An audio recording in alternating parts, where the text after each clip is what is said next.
So excited to introduce my colleague, my friend, Shawn Overcast, who's going to help us close Explorance World 2024. So let me introduce Shawn, and then she'll come and join us on the stage.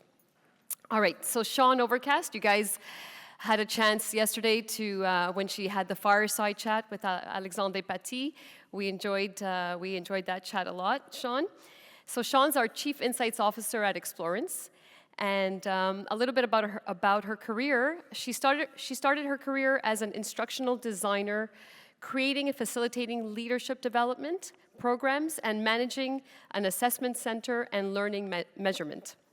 Her role expanded as she gained certification as an executive coach, and she ran a center of excellence for learning and talent and analytics, expanding beyond leadership to include all learning, multi-rater assessments, employee engagement, and organizational culture.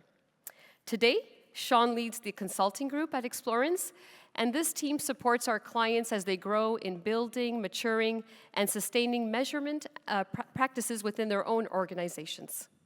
Through years of experience and engagement with our clients, the consulting team brings us thought leadership and lessons learned to others in the industry through conferences such as Explorance World, and they feed these best practices and these learnings back into our product roadmap so that we make sure that our solutions are meeting customer expectations.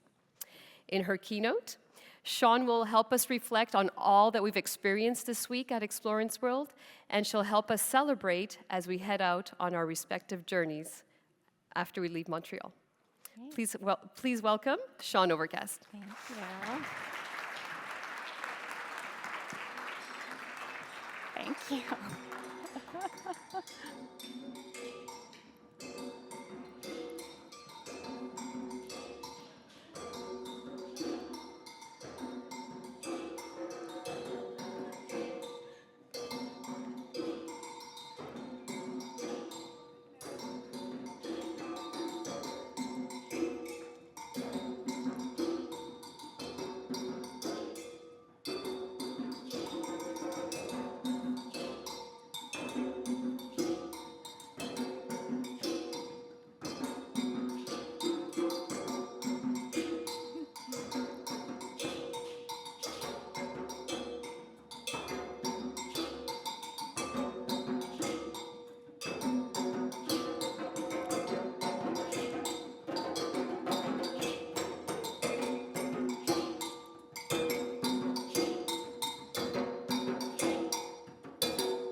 Wow. What a way to end these 3 days. And don't be shy, you have drumsticks on your table for a reason. And there'll be more of that as we talk today.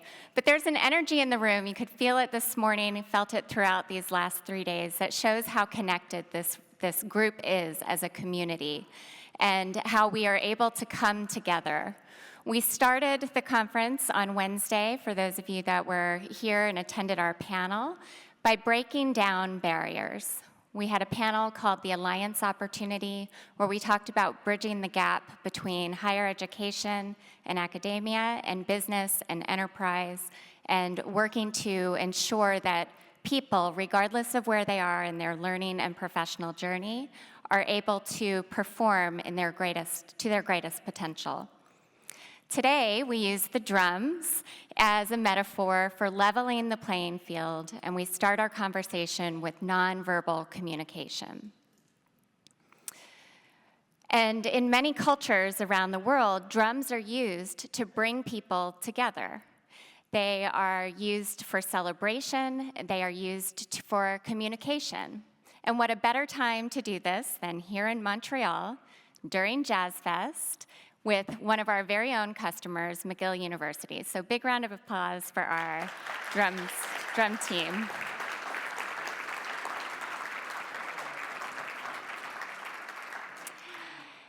There is a response to rhythm, and people cannot help but be attracted to it. The team walks in the door, and all attention turns eyes over there.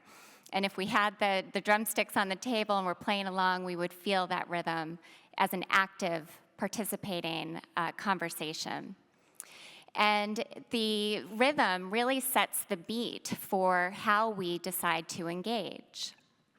There are topics we've been discussing throughout these 3 days together that looks at our ability to build relationships, to find rhythm in relationships between technology and people, between managers and employees, between students and their faculty.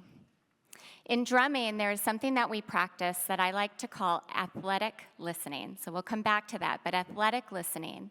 And really what that is our ability to listen to each other, to combine with one another, and to create something different, to create something together.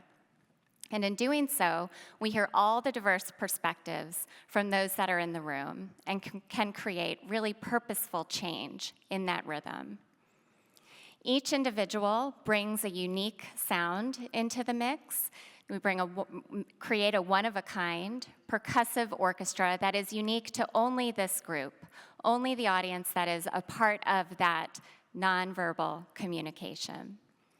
And that is truly the case of unity through diversity and engagement. Today, the drum is our technology for allowing us to interact. Technology, defined as from the Oxford language here, is the application of scientific knowledge for practical purposes. So we've talked a lot about technology this week. We think about that in terms of blue or milli or metrics that matter. But technology is simply the application of scientific knowledge for practical purposes, particularly within an industry. The drum as our technology is a tool to help us release emotions, to channel them into a more productive conversation, a healthier relationship. The drum is an active expression where we don't sit and fall into resentment or frustration, but we can actually do something about it when we have that nonverbal communication and interaction. And when we're looking at technologies like Blue or Milli or MTM, that technology is applied toward helping us to get feedback, to get data, to have informed insights so that we can do something about it. That's our purpose of applying that technology, is to take action.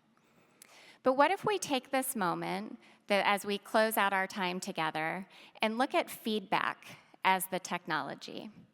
That feedback is the what that we would apply for the practical purpose of continuous improvement in our environments. So thinking of that, keeping that concept of feedback as our technology, I want to take a minute and celebrate all of these incredible speakers that we had throughout the last 3 days and all of you that attended their session. So let's give a big round of applause for this community.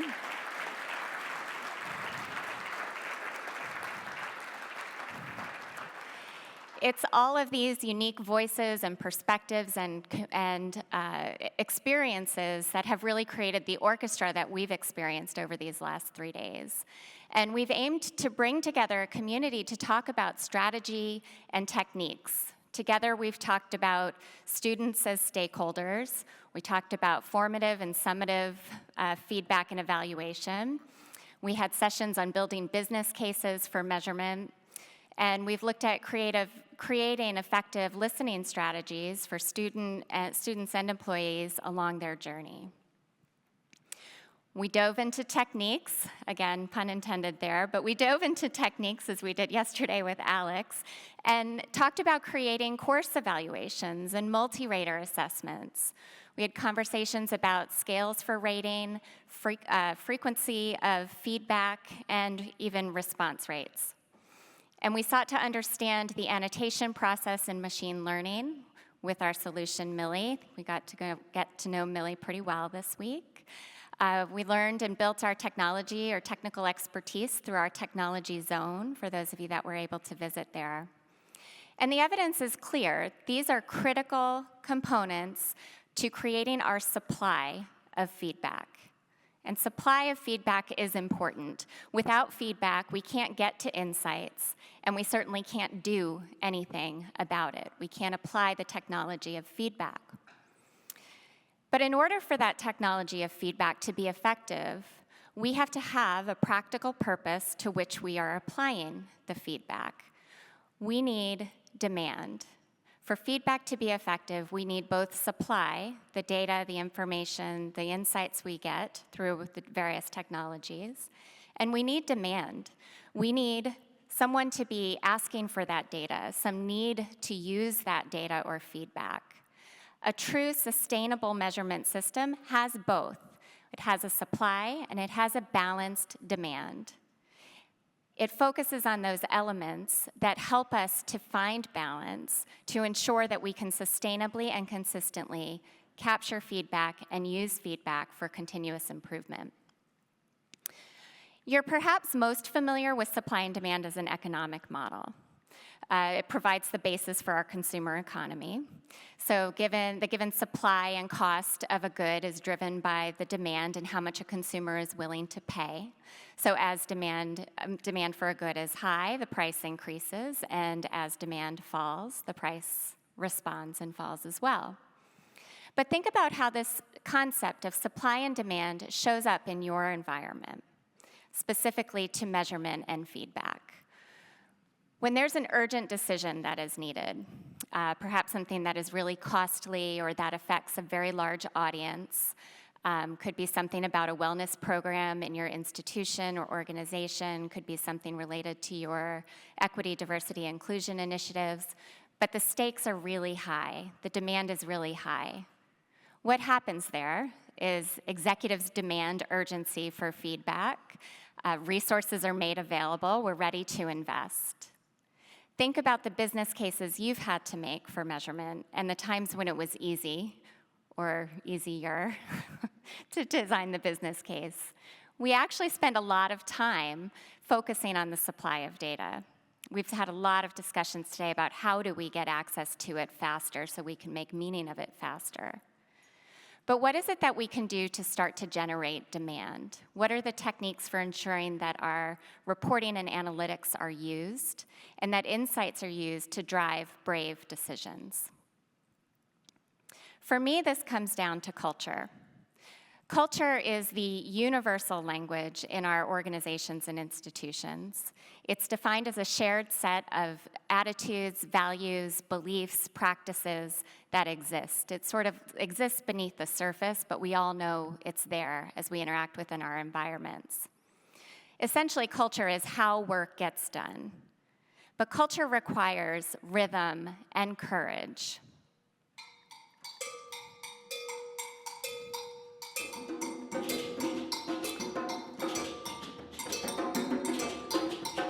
Don't be shy. You all can play.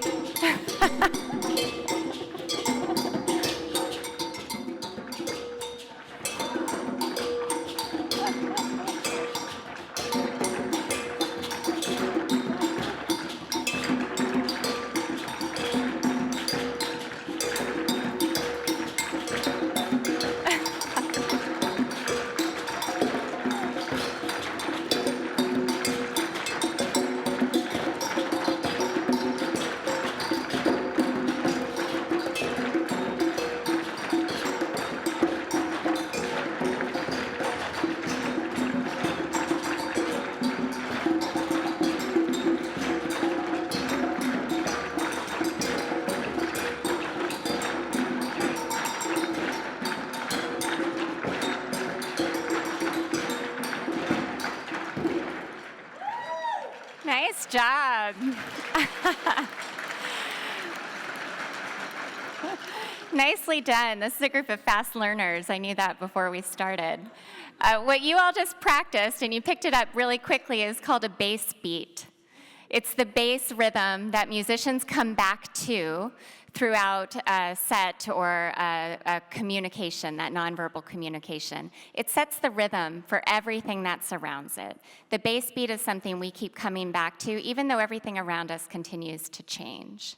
And this is where culture comes in. Think about that bass beat within your culture. What is the rhythm in your culture, in the environments that you sit in? What is the drum beat or the heartbeat that you can feel is just steady and consistent? And is it something that enables feedback to happen in a safe and consistent and steady way? So this gives us that physical feeling of coming back to the bass beat, and that is all of our responsibilities in the work that we do once we leave this conference together to really find that foundation of balance and creating supply and demand and coming back to the bass beat. And you get to take those home. In every organization, though, before true success can be recognized, it requires that we are aligned. It requires alignment around a vision, a mission, values. It requires alignment around things like listening strategies, what questions we're going to ask on our various instruments. We spend a lot of time seeking alignment. And the bass beat is something that helps us to find alignment in music. It creates the foundation for the music. And we see examples of that this week. And that power of the bass beat really helps us to demonstrate the power of alignment within a group. Culture is how work gets done. A feedback culture is dependent on an environment where people feel compelled to give high-quality feedback because they know it is safe, they know it will be listened to, it's consistent, it's steady, there is that bass beat that's asking for the feedback.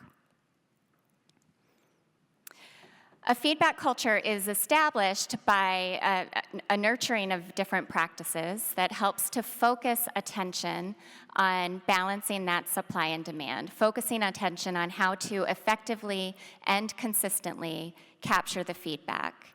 And that attention is balanced across 8 different dimensions. So I'm going to share with you a model here on what those 8 different dimensions are. And you might have seen this in one of the sessions. I know Peggy Parsky and Steve Lang had this in a session that they did yesterday. But these are 8 dimensions that help us to generate supply and demand and really create a sustainable measurement practice. So certainly we've spent a lot of time discussing the technology and tools that help us to drive scale and efficiency on the bottom left quadrant there. And we've talked about standards and different methods. But in order for those to really be useful to create change in the organization, there needs to be a culture that supports or values those standards and gathering of information. We need leadership that's asking for insights and helping to set the direction for how those insights would be used. With the strategic change being a driver requirement in the organization, we need to ensure that we have data-informed decision-making, that we're not making decisions based on gut feel or recency effect of what we recently heard, but that we're using data to drive decisions. And all of this is made possible through individuals, humans, that are assigned an accountability, a role to making use of that data, and they have the skills and capability to make it meaningful, whether that's through things like analysis or interpretation or data visualization or storytelling. But all of these pieces need to come together to have a truly sustainable measurement process. So we learn the beat in our organizations, we learn the culture, we learn what's steady, we learn what's repeatable, and we learn where we need to hold our focus across this balance of supply and demand. We learn what to expect and what we can trust within our environments. The consistency and safety, if we remember the psychological safety that Samer talked to us about our very first morning together, there needs to be that steady beat that is always there. And so how do you find your focus? How do you determine where you need to continue to focus on generating supply of data, but also ensure that you're paying attention to where the demand for data is coming from? We have had so many great learnings this week, it's hard to capture them all. For those of you that write or type in your computers, I'm sure there's a long list of to-do lists, conversations you want to have, tasks that you need to accomplish. But to ensure that you're taking the right actions, we've provided for you within your app a handout, a tool that we use with our clients to help them figure out where they want to focus next, where they need to focus next. So this is it's titled the Measurement Capability Assessment. It's intended to be a self-assessment. We've given you just a light version of that, so something quick and easy to take a look at and to grow in that self-awareness to understand, are we more heavily weighted in supply? Where do we have opportunity in generating demand? And this assessment takes us across all 8 of those dimensions to help ensure that we are creating a balanced system that will be sustainable, that will be enduring, regardless of what change is happening in the environments around us. This is your base beat to find your focus across those 8 different dimensions. And at Explorance, we talk about this journey not as something that's going to happen overnight. Sherry, I think in your session you said, this isn't going to happen this year, it'll happen in 3 years. But maturity happens over time. And so we use this concept called crawl, walk, run. What are the things that we need to do first so we can just start to get some muscle memory about it? And then what are the things we need to do second so we're moving a little faster with a little bit more maturity? And then what do we need to do to really run? And this balance across these 8 dimensions will help you get there. And it begins very simply by making the brave decision to not stay where you are, not to go back and keep doing what you've been doing, but to try something new, to take the brave step to ask for something that you need in a different way, to advocate for the voices of the students and the employees that you're listening to every day. It's that first brave decision to not stay where you are, but to start to take action. And so as we close today, I have just 3 takeaways for you, and I'm going to keep it really simple in the same way that Keon did for us with the ABCs of getting started with AI. I didn't use AI to generate this, but the very simple ABCs of getting started with brave feedback. So the first is to be athletic. And what I mean by that is bringing us back to the drumming exercise of athletic listening. And what does it mean to be athletically listening? It means we're playing together, we're listening to each other, we're creating something new together. It's very dynamic. We're combining diverse perspectives through unity and engagement. So practicing this concept of athletic listening. It's not a passive where we're just listening and gathering the feedback, but we're engaging with that feedback.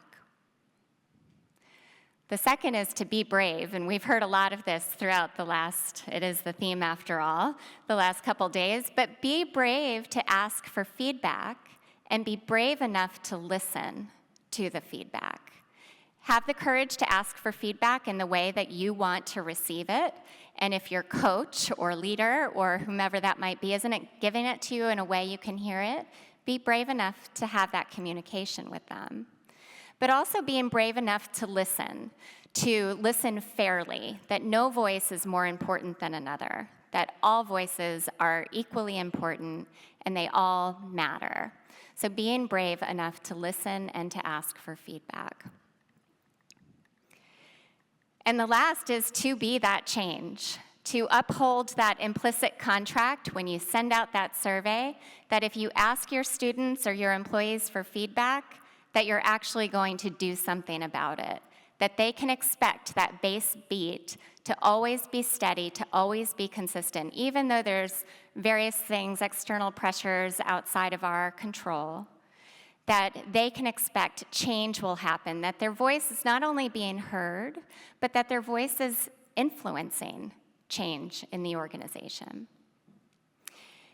And last is to celebrate your successes along the way.